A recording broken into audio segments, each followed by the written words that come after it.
Purtroppo è stato ritrovato senza vita il corpo di Angelo Zen. Abbiamo già provveduto a informare la famiglia e attraverso la nostra ambasciata in Turchia avviare le procedure di rientro della salma in Italia. Mi stringo al dolore dei suoi cari. Con un tweet il ministro degli esteri Tajani ha dato la notizia che si sperava non arrivasse mai. Purtroppo è arrivata questa notizia che si sperava in una tutt'altra soluzione, invece purtroppo è stato comunicato che l'hanno ritrovato. Sinceramente c'era speranza, in quanto si vedevano anche durante i vari telegiornali che si trovano ancora delle persone in vita. Purtroppo Angelo non ce l'ha fatta. Il filo di speranza che Angelo Zen fosse scampato al terremoto in Turchia si è spezzato, ha commentato il governatore Zaia.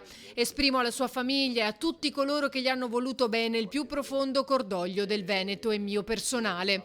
Per tutto questo tempo, ha concluso, abbiamo sperato in una soluzione positiva e ci siamo tenuti in contatto costante con il Ministero, una speranza che si affievoluva di ora in ora. Cordoglio anche da parte del sindaco della città metropolitana Luigi Brugnaro.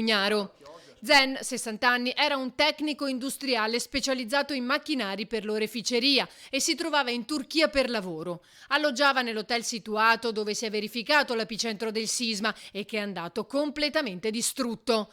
In questi giorni la moglie, residente a Maerne, e i figli, a Romano De Zelino, si sono chiusi nel silenzio, ma la comunità di Martellago non ha mai smesso di sperare, anche pregando attraverso una veglia di comunità. Chiamerò la moglie per esprimere le mie condoglianze e quelle di tutta la comunità di Martellago. Sarà un momento di riflessione, da capire cosa si può fare, anche sempre comunque per non andare a turbare la privacy della famiglia. Adesso sì, la notizia è certa, però sicuramente va preso tutto quanto con cautela e pensato bene cosa si può fare e organizzare giustamente per una persona che è scomparsa, sì per lavoro all'estero, però in una situazione abbastanza particolare.